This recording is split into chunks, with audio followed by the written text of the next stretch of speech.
Europe 1, 6h25, Thomas Soto. Aujourd'hui dans l'histoire, on voyage dans notre histoire tous les matins sur Europe 1 avec vous, Franck Ferrand. Bonjour. Bonjour Thomas. Alors dites-nous à quel 3 septembre vous avez déposé votre machine à remonter le temps ce matin, Franck? Le 3 septembre 1928 et nous sommes à Londres. Tiens donc. Alexander Fleming est en train de rentrer de vacances, de grandes vacances. C'est la date, c'est normal. Ce bactériologiste anglais est un grand étourdi. Figurez-vous qu'il était parti pendant tout le mois de juillet et le mois d'août en oubliant une boîte de pétri pleine de staphylocoques. On a connu un peu plus prudent, évidemment. Et en poussant la porte de son labo ce 3 septembre, il se rend compte de son oubli. Or, il constate que des moisissures ont envahi la boîte.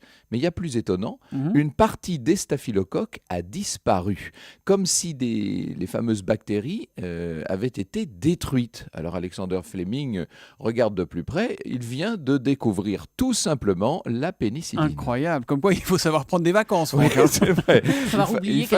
Il fallait aussi quand même un énorme coup de chance, parce que non seulement il fallait que Fleming ait oublié cette fameuse boîte de pétri, mais encore que ce spore de moisissure aille justement s'y déposer et que les conditions soient réunies pour qu'il se développe. Il se trouve que cet été-là en Angleterre, la température a fluctué entre 16 et 20 degrés. Alors pour la plage, c'est peut-être un peu frais, mais pour la pénicilline, c'était idéal. Ça veut dire que la pénicilline, on l'a découverte par hasard, c'est ça? En tout cas, aidé par le hasard, parce que, évidemment, sans le génie, sans l'expérience de Fleming, la boîte de pétri, elle aurait tout simplement fini à la poubelle.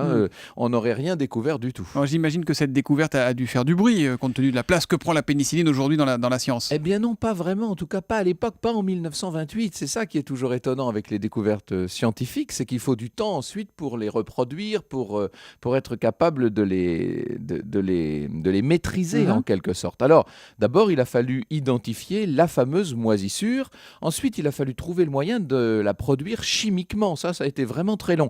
Finalement, ce n'est qu'en 1940, c'est-à-dire 12 ans plus tard, que deux autres scientifiques qui s'appelaient Howard Florey et Ernst Chen, on retient beaucoup moins leur nom que celui de Fleming évidemment, puissent réaliser l'expérience décisive en testant sur des souris une nouvelle forme de pénicilline purifiée. À ce moment-là, les rongeurs qui avaient été infectés par des streptocoques ont réussi à survivre grâce à cet antibiotique. Donc ça fonctionnait. Alors après, il y a la Seconde Guerre mondiale qui va accélérer les recherches évidemment.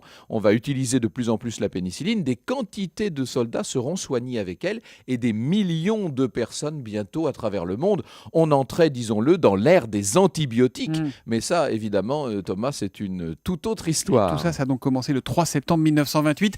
L'histoire, on la retrouve avec vous tout à l'heure à 14h sur Europe 1, Franck. Oui, et nous serons en compagnie de l'ami Christian Bonner, que connaissent bien les auditeurs d'Europe 1, n'est-ce pas? On évoquera le plus grand homme de cirque de tous les temps, Monsieur Barnum. Au cœur de l'histoire, avec Monsieur Barnum et Franck Ferrand, c'est à 14h sur Europe 1. À tout à l'heure, Franck. Oui, bonne journée. Europe 1, 6h29. Dans un instant, le journal de Michel Grossior.